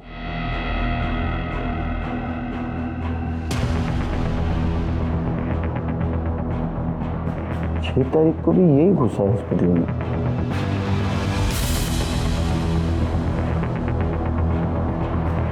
ये देखिए, तो पता, अब इसको पता था यहाँ सीसीटीवी है, इसलिए इसने अपना चेहरा नहीं दिखाया। आप तो अब समझ गए डॉक्टर पाटिल, ये आपके हॉस्पिटल का स्टाफ ही है। हाँ, शायद डॉक्टर नहीं होगा, इसका मतलब माला जो बोल रही थी वो सच था। आपके हॉस्पिटल में जो भी स्टाफ है सबसे मुझे पूछताछ करनी है, बुलाओ उनको। इंस्पेक्टर साहब, ये हॉस्पिटल है और आप हमारे स्टाफ के साथ मुजरिमों की तरह पेश नहीं आ सकते। हम अपनी जान को खतरे में डालकर लोगों की जान बचाने की कोशिश करते हैं और ना ही औरतों का रेप करने की। देखिए डॉक्टर, हम आपके काम का सम्मान करते हैं। हम भी पुलिस वाले अपनी जान जोखिम में डालकर लोगों को लॉकडाउन का पालन करवाने की कोशिश कर रहे हैं। आप अपना काम कर रहे हैं, हम हमारा काम कर रहे हैं। अगर आप मरीजों को नहीं बचाएंगे तो वो मर जाएंगे, और अगर हम पुलिसिंग नहीं करेंगे तो पता है क्या होगा, हॉस्पिटल मरीजों से भर जाएगा। तो कुल मिलाकर हम और आप अपनी जान जोखिम में डालकर लोगों की जान बचाने की कोशिश कर रहे हैं। समझ में आया आपको? बुलाइए स्टाफ जी। देखो, माला के साथ जो कुछ भी हुआ है शायद कल तुम्हारे साथ भी हो सकता है। ऐसा होना नहीं चाहिए लेकिन हो सकता है। आप समझाइए। पुलिस के साथ प्लीज कोऑपरेट करो और जो कुछ भी तुम जानती हो सब कुछ सच सच इन्हें बता दो। साहेब, माला मेरे को बताई थी कि डॉक्टर उसके साथ जबरदस्ती किया था। मैं उसको समझाई थी पर कहाँ सुनी। अरे पुलिस में जाने से क्या होगा, तेरी इज्जत वापस लौट आएगी क्या? जो होना था वो तो अब हो चुका। तो पुलिस में जाएगी तो अब पूरे गांव को पता चल जाएगा, पूरे गांव में तेरा जीना मुश्किल हो जाएगा। तू खुद ही सोच, ऊपर से तेरा पति छोड़ देगा वो अलग। देख, मैं तेरे भले के लिए बोल रही हूँ। आपको किसने बोला था शानपना करने को? पुलिस वाले ये वर्दी ऐसे पहनते हैं क्या? खबरदार, इसके बाद में किसी को ऐसी सलाह देने की कोशिश की तो माला कोई नहीं, हर उस इंसान को न्याय मिलना चाहिए जिसके साथ अन्याय हो रहा है। समझे? हालत खराब हो गई भाई। चलो अपना गाँव तो आ गया। कभी सोचा नहीं था चल के गांव आना पड़ेगा। तेरा तो फिर भी ठीक है, गांव आ गया। मुझे तो और 60-70 किलोमीटर चल के जाना है। संभल के जाना और पहुंचते ही कॉल कर देना। हाँ, तुम भी अपना ध्यान रखना। हाँ भाई, चलो। हाँ। किसी को नहीं छोड़ना, ये बहुत हो गया अभी। जला दूंगा। अब शांत हो जाइए। किसको जला देंगे? अस्पताल को, वो डॉक्टर को, सबको जला दूंगा मैं। आप शांत हो जाइए। पुलिस ढूंढ रही है ना डॉक्टर को। इतना बुरा हुआ तेरे साथ, तू इतना शांति से कैसे? तू चाहती भी है वो डॉक्टर पकड़ा जाए? ये आप क्या बोल रहे हैं?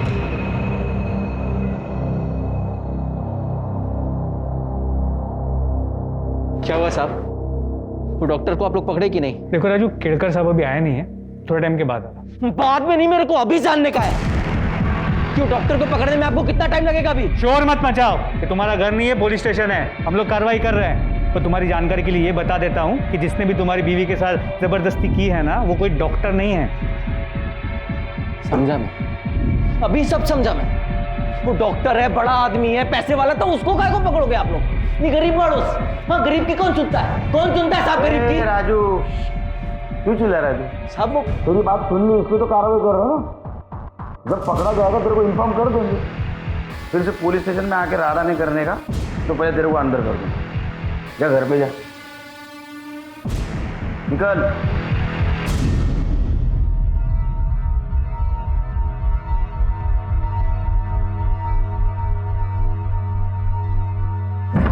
बाप है।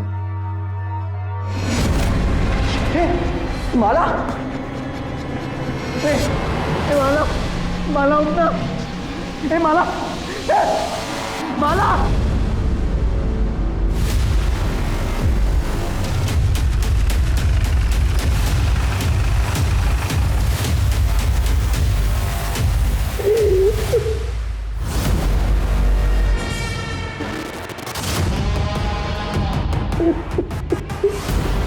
चल रहे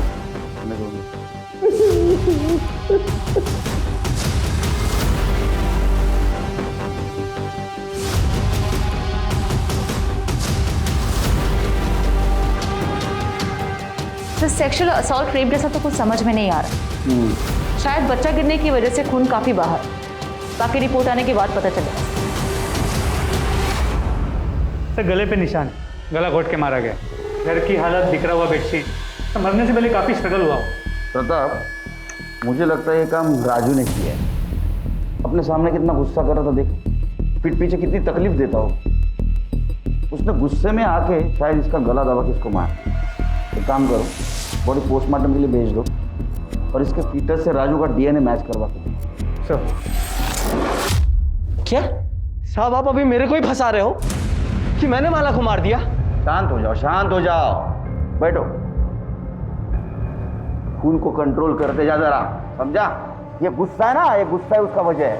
मानो कि किसी और ने हाथ लगाया, तुम सहन नहीं कर पाए, उसको तो कुछ नहीं कर पाए, इसलिए तुमने माला को मार दिया। लेकिन सर उस टाइम पे तो मैं पुलिस स्टेशन में था, आपके सामने था सर, मैं कैसे मार दूंगा उसको, आप बताइए ना। वो चाहना रे तू पुलिस से गवाही दिलवाएगा? तो पुलिस स्टेशन में था, सच देखा जाए तो माला का मर्डर करके पुलिस स्टेशन आया था। यहाँ से तू वहाँ वापस गया और तूने नाटक किया कि माला को किसी ने मार दिया। वहाँ माला की बॉडी किसी ने देखी नहीं थी। हमने अड़ोस पड़ोस में पूछताछ की तो पता चला तूने गांव वाले लड़कों को जान से मारने की धमकी दी थी।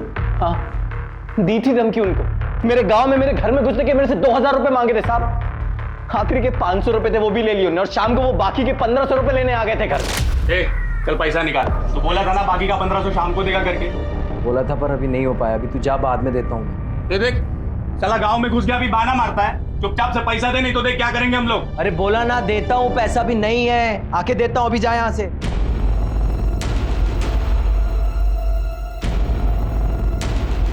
एक काम कर सकते हैं, पैसा छोड़ देंगे।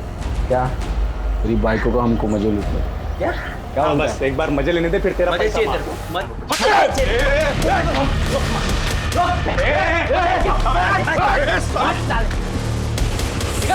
देख लेंगे तुझको, देख लेंगे। उन लड़कों को तो हम देख लें, लेकिन जब तक माला का मर्डर केस सॉल्व नहीं होता तो सोनगढ़ से बाहर नहीं जाएगा।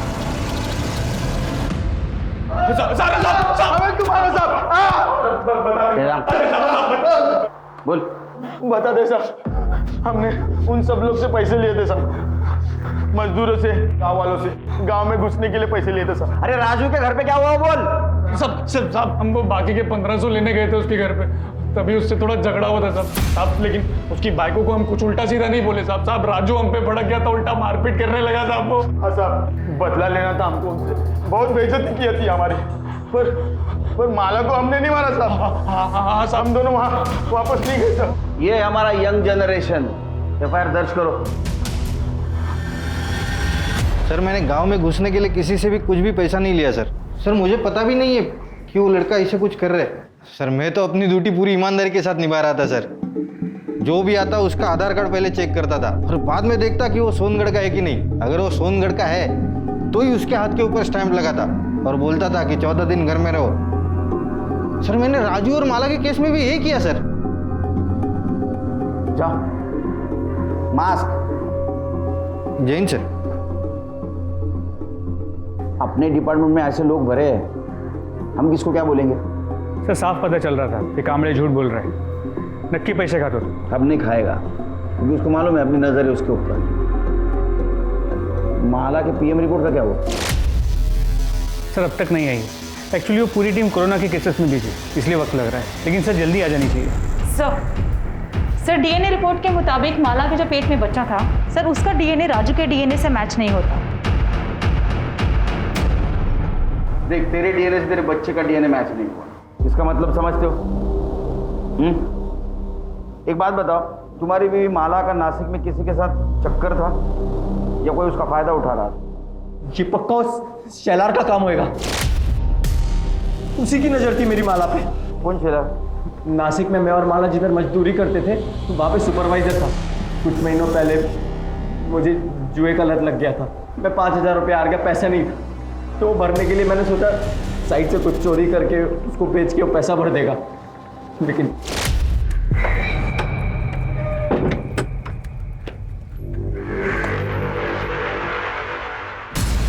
चोरी कर रहा है?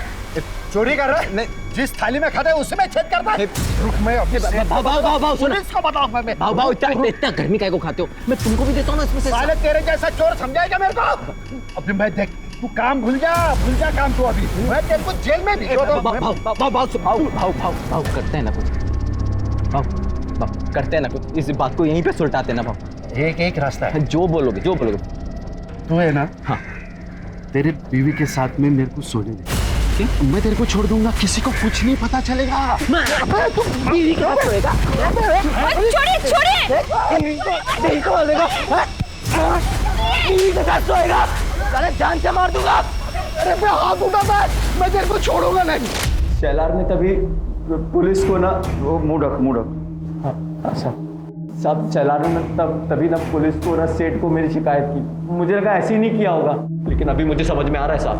तभी मैं कुछ दिन के लिए नासिक से बाहर गया था, तब उसने माला को अपने साथ सोने के लिए मजबूर किया होगा साहब। मुझे एक बात समझ में नहीं आ रही, माला ने मेरे को कुछ बताया क्यों नहीं अभी तक? शेलर का एड्रेस ले लो, उसको थाने बुला। अरे साहब मेरे को क्यों बुलाया इधर? मैंने क्यों बुलाया साहब? मेरे को मैंने कुछ नहीं किया है साहब। गरीब औरतों का बहुत शारीरिक शोषण करता है ना तू? शोषण? क्या बात कर रहे हैं साहब? मैं अभी मेरे सेठ को फोन करता हूँ, उनको बुला लेता हूँ। जगह लगा फोन लगा, तेरे सेठ को फोन लगा। उसको भी समझने दे, उसका साइट सुपरवाइजर गरीब औरतों का कैसा शारीरिक शोषण करता है। और उसमें जब राजू और माला भी थे ना, तूने माला का फायदा उठाया, उसका शारीरिक शोषण किया। तेरे बच्चे की माँ बनने वाली थी, उसके बाद में तूने उसको मार दिया। उसका मर्डर हो गया साहब? उसका मर्डर हो गया?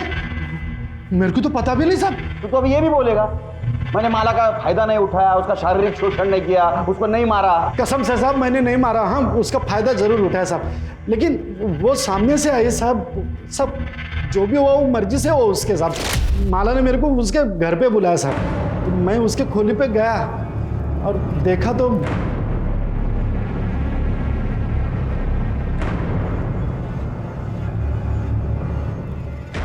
तुम्हें मेरे साथ सोना था ना, तुम्हें जो करना है तुम करो, बस राजू की शिकायत किसी से मत करना, ना पुलिस से और ना ही सेठ से।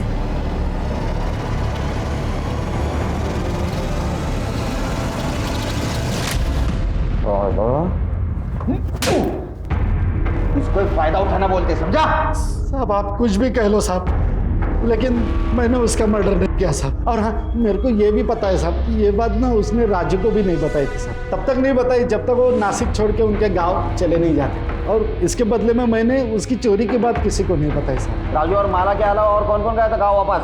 वो ये विट्ठल और दत्ता गए थे माला और राजू के एक हफ्ते बाद। कौन सा गाँव? वो विट्ठल तो इधर का ही है साहब, सोनगढ़ का। राजू पहचानता है उसको। और वो दत्ता यहाँ से 60-70 किलोमीटर दूर पिंजर गाँव है साहब, वहाँ पे रहता है। उसका डीएनए टेस्ट कराओ और माला के फिटर से मैच करके देखो, इधर ही रहेगा। अरे नहीं साहब, वो ये वामन शेलर का कहना है कि माला ने उसके पति राजू को बचाने के लिए उसके साथ शारीरिक संबंध बनाया। ऐसा भी हो सकता है किसी और के साथ किसी और वजह से उसने शारीरिक संबंध बनाए होंगे। तो क्या सच में उसके साथ हॉस्पिटल में रेप हुआ था या झूठ बोल रही है? या किसी और वजह से उसने हॉस्पिटल में भी किसी के साथ शारीरिक संबंध बनाए थे? सर इस वामन की बात पे विश्वास कैसे कर सकते हैं? हो सकता है झूठ बोल रहा हो सकता है, लेकिन हमारे पास कोई सबूत नहीं है। क्या चलो सर, चाय अच्छी नहीं है? सवाल अच्छे बुरे चाय का नहीं है, वो बाकड़े की चाय की आदत है। इसकी आदत होने के लिए टाइम जाएगा, शक्कर भी कम डालिएगा। अच्छा ये माला की पीएम रिपोर्ट का क्या हुआ? सर डॉक्टर से कह दिया है आज शाम तक आ जाएगी। और वो विट्ठल सुरवे, उसका एड्रेस मिला? जी सर। वो माला और राजू भोर को जानता है? हाँ सर, मेरे को पता चला माला के मर्डर के बारे में, लेकिन ये लॉकडाउन की वजह से राजू को मिलने को नहीं जा पाया साहब। लेकिन क्या हुआ साहब, आप लोग इधर तो कितने तारीख को निकला था नासिक से? 6 तारीख को निकला साहब। और कब पहुंचा? 8 तारीख को पहुंच गया। तो बॉर्डर पे किसी हवलदार ने रोका नहीं? हवलदार ने नहीं रोका साहब, लेकिन वो गांव के लड़के लोग ने रोका साहब। वो गांव में एंट्री करने के लिए 1000 रुपये दिया मेरे से। कौन था तेरे साथ? और मेरा दोस्त साहब दत्ता, उसके साथ आया। क्या करता है दत्ता? तो मेरे साथ नासिक में काम करता है साहब साइड से। वो कहाँ गया? वो उसके गाँव चला साहब, पिंजे गाँव। और 8 तारीख को आने के बाद तू कहाँ गया? साहब ये लॉकडाउन चालू है तो बाहर किधर जाएगा, घर पे ही था। पक्का घर पे था? हाँ साहब पक्का। इसका DNA टेस्ट करवा।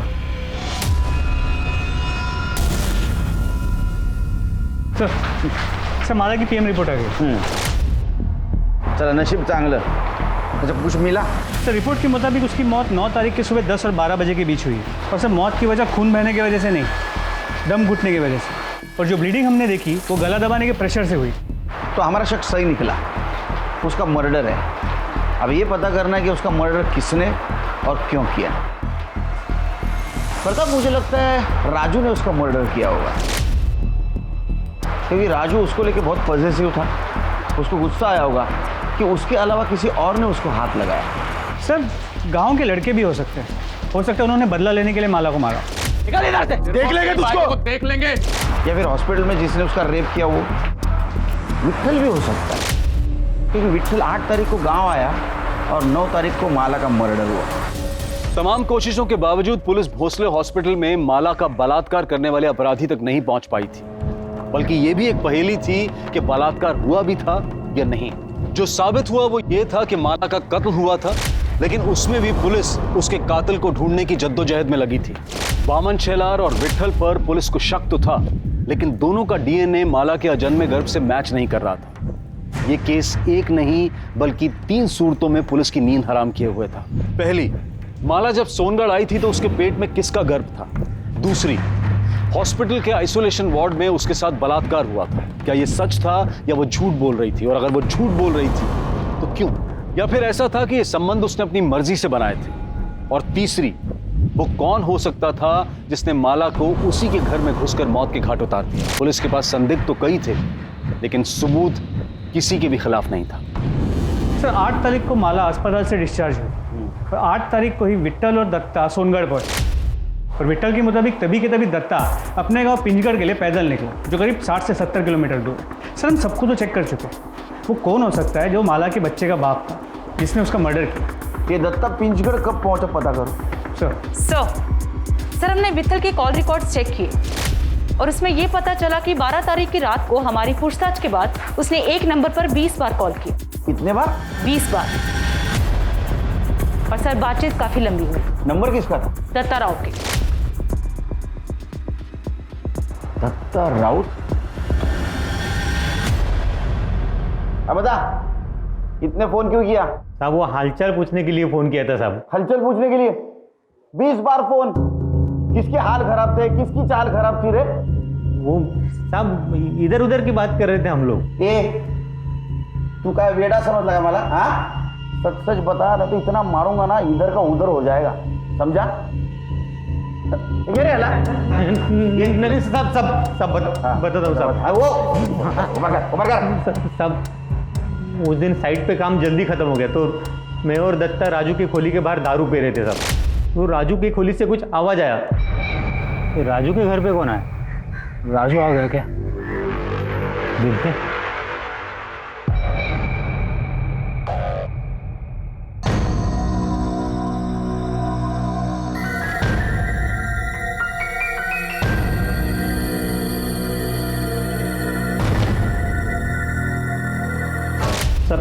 तभी मैंने ये वीडियो बनाया साहब। मेरे को यकीन ही नहीं हुआ साहब कि माला शेलार के साथ सोने को राजी कैसे होगी। फिर जैसे ही शेलार राजू की खोली से बाहर आया,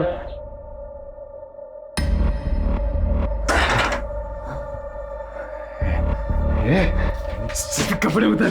भाव पागल हो गए क्या? निकलो निकलो यहाँ से, निकलो वरना मैं शोर मचाऊंगी। निकलो भाव। तू क्या शोर मचेगा? मैं मचाता है ना शोर, बुलाता है सबको और बताता है वो राजू इधर नहीं है ना, तो शेलर के साथ तू कैसे मजे मार रही है?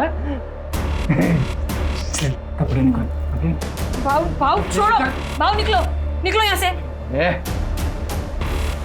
कपड़े उतार दिए कि बुलाओ सबको? साहब मुझे क्यों मार रहे? मैंने कुछ नहीं किया था। ये आराम कर, झूठ बोल रहे हैं सब। नहीं झूठ बोल रहे, नहीं झूठ बोल रहे साहब। ये देखो साहब। अरे आज तू है ना ये, अब और मार खाने के बाद गलती हो गई साहब, गलती हो गई साहब। एक बार गलती हुई, बार बार गलती हुई।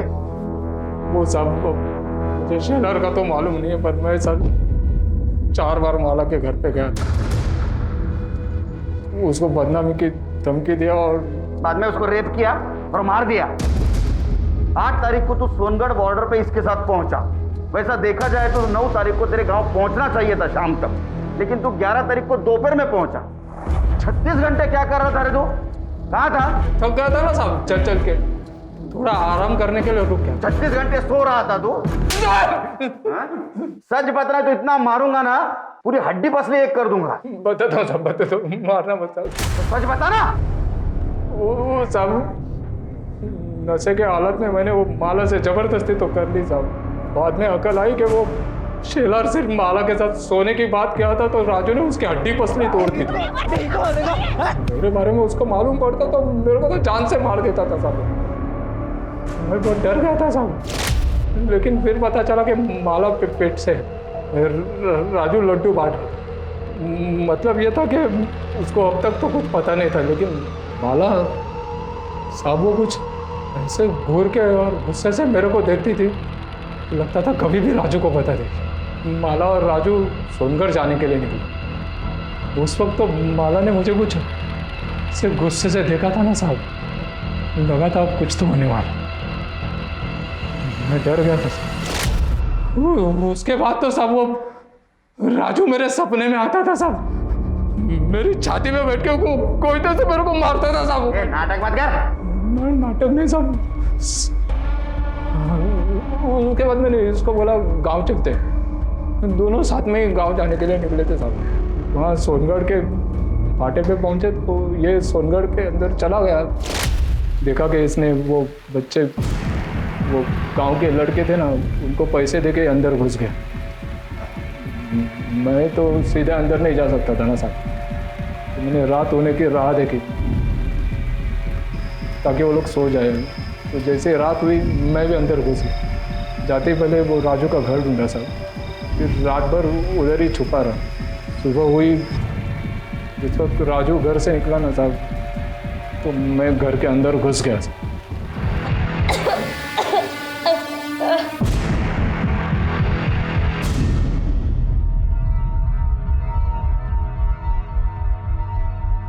ले गंगा जल समझ के पी ले, क्योंकि तू मरने वाली है। रात को नींद नहीं आती है मेरे को, इस डर से कि तू सब राजू को बता देगी और आगे मुझे मार देगा। मैं मर जाऊं इससे तो अच्छा है कि तू। मैं राजू को कुछ नहीं बताएगी आयुष्मान। मैं रिस्क नहीं ले सकता है ना। 9 तारीख को तू सोनगढ़ पहुंचा तो 5 और 6 तारीख को माला का रेप कैसे किया? नहीं साहब, 6 तारीख को तो हम लोग नासिक से निकले थे गांव आने के लिए। 2 दिन तो रास्ते पे ही चल रहे थे। इसको पूछो ना साहब, साथ में थे हम लोग सब। मैं 6 तारीख को वहाँ था ही नहीं, तो मैं रेप कैसे कर सकता हूँ? माला का रेप और मर्डर दोनों केस फाइल करो, लेकर जाओ इसको।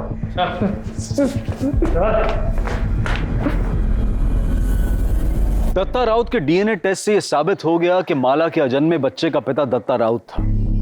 माला के बच्चे और हत्या की गुत्थी तो सुलझ चुकी थी, लेकिन यह अब भी अनसॉल्व था कि अस्पताल में माला का बलात्कार किसने किया था। कौन हो सकता है जिसने कोविड-19 जैसी महामारी को ताक पर रखकर यह जुर्म किया? ऐसी विकृत मानसिकता वाले व्यक्ति को ढूंढने के लिए पुलिस ने इस केस की फिर से जांच शुरू की और यह पाया कि बलात्कारी कोई हॉस्पिटल के स्टाफ में से नहीं है, बल्कि बाहर का कोई व्यक्ति है। 5 और 6 तारीख को तेरी ड्यूटी थी ना, तो ये बता कितने आदमी और कौन कौन आए थे अंदर? किसको आने दिया था तूने? सर यहाँ कोई नहीं आया था सर, मैं किसी को आने नहीं दिया था, सिर्फ हॉस्पिटल का स्टाफ था। अच्छा, बहुत पर्टिकुलर आदमी है तू, है ना? चल खुल के बात करते। गांव वाले लड़के गांव में किसी को भी घुसने देने का एक आदमी का 1000 रुपए लेते, तेरा रेट क्या है? सर ये आप कैसी बातें कर रहे हैं? अरे दोस्ताने में बात कर रहा हूँ उसके साथ। हाँ, गलती मान ले। तूने अगर गलती मान ली तो एक मरी हुई औरत को न्याय मिलेगा, और अगर हम अपने पे उतर आए तो तेरे को न्याय दिलाने वाला कोई नहीं रहेगा। समझा? नहीं समझ में आया? सोच ले, तेरे को लेके गए हम पुलिस स्टेशन, बहुत पीट रहे, किसके पास न्याय मांगने के लिए जाएगा तू? बोलना। सर गलती हो गई, मुझे माफ़ कर दो। वो दोनों दिन एक ही आदमी आया था, उसने मुझे एंट्री करने के लिए पैसे दिए थे। बोल रहा था उसके अंकल भर्ती है, उससे मिलना चाहते हैं। क्या नाम था उसका? विष्णु मात्रे। हमारे यहाँ पेशेंट है प्रदीप मात्रे, उनका भतीजा है। देखा, अरेस्ट करो इसे। साहब उस दिन मैं अपने काका से मिलने गया था, टेंशन हो रही थी कि टेंशन हो रही थी, और उधर हॉस्पिटल में एक औरत के साथ रेप हो रहा था, और तेरे अंकल और वो औरत, उनका वार्ड आजू बाजू में था।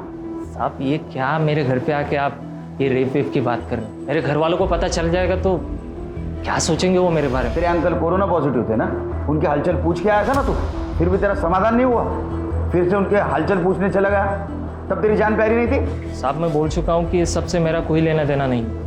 आप प्लीज़ मुझे ज़बरदस्ती इसमें फंसाइए मत, और मेरे ही घर में आकर अगर आपको मेरी ही बेइज्जती करके मन भर गया होगा तो आप प्लीज़ जा सकते हैं। हम तो जाएंगे। हाँ चलो, अच्छा एक काम करते ना, तुम्हारा डीएनए टेस्ट करवा लेते। तुमने कुछ किया ही नहीं ना, तो करवा लेते डीएनए टेस्ट। हाँ, अगर तू ना करेगा तो पुलिस वाले शक करेंगे तेरे पर। नहीं मतलब हाँ हाँ हाँ हाँ ले लो। डीएनए के टाइम वो विष्णु की हालत देखी तुमने कैसी हुई थी? मुझे लगता है रेप उसने किया होगा, क्योंकि 5 और 6 तारीख को उसके अलावा हॉस्पिटल में कोई नहीं आया, और हॉस्पिटल के सारे स्टाफ की हिस्ट्री तो हम लोगों ने निकाली है। लेकिन सर हमारे पास उसके खिलाफ कोई सबूत नहीं है। हमने डीएनए सैंपल लिया तो है, लेकिन उससे क्या हो? हेलो हेलो, आएगा कोरोना का वैक्सीन आएगा, टेंशन मत लो। सॉरी सर, मैं केस से रिलेटेड ही कुछ ढूंढने की कोशिश कर रही थी। सर आइसोलेशन वार्ड में बेडशीट को डिस्ट्रॉय करने के लिए एक प्रोसीजर फॉलो किया जाता है, ताकि अगर कोई पॉजिटिव पेशेंट मिले उसका इन्फेक्शन दूसरे तक ना फैले। सर अगर भोसले अपने हॉस्पिटल में ये प्रोसीजर फॉलो करता है तो सर विष्णु की गर्दन दबोचने का मौका है हमारे पास। कैसे? सर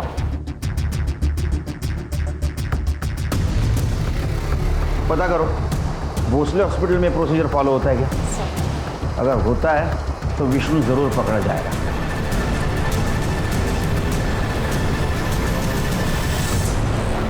क्या है साहब? हाँ चल उधर चल। एक बात बता, कोविड-19 के पेशेंट के बेडशीट के साथ क्या किया जाता है? डिस्ट्रॉय किया जाता है उसको। अब हमारा नसीब अच्छा कि माला की बेडशीट हमारे हाथ लग गई। देखनी है फोटो? दिखा, इसके ऊपर साफ साफ माला के बेड का नंबर दिख रहा है। तो ये सब मेरे को क्यों बता रहे साहब आप? वो इसलिए बता रहे कि उसके ऊपर जो ड्राइड सीमेंट्स के ट्रेसेस मिले वो तेरे डीएनए से मैच हुए हैं। अब बताएगा नहीं बताएगा? बैकवर्ड साहब नहीं साहब, बताता हूँ साहब, बताता हूँ। बोल। 5 तारीख को मैं सच में अपने काका से मिलने गया था, उसके लिए मैंने गार्ड को रिश्वत भी दी थी, लेकिन जब वहाँ से वापस आ रहा था तो मैंने देखा अकेली औरत बेड पर पड़ी है, तो मैं अपने आप को रोक नहीं पाया साहब। अगले दिन मैं गार्ड को रिश्वत देकर सिर्फ उसी के लिए वहाँ पे गया था। मैंने ध्यान रखा कि मेरा चेहरा सीसीटीवी कैमरा में ना आए।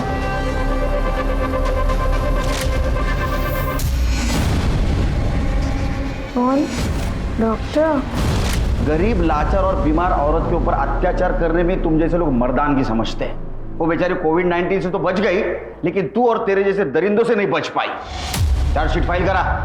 कोरोना वायरस जैसी महामारी और लॉकडाउन ने हमें बहुत कुछ सिखाया है और बहुत कुछ दिखाया भी है।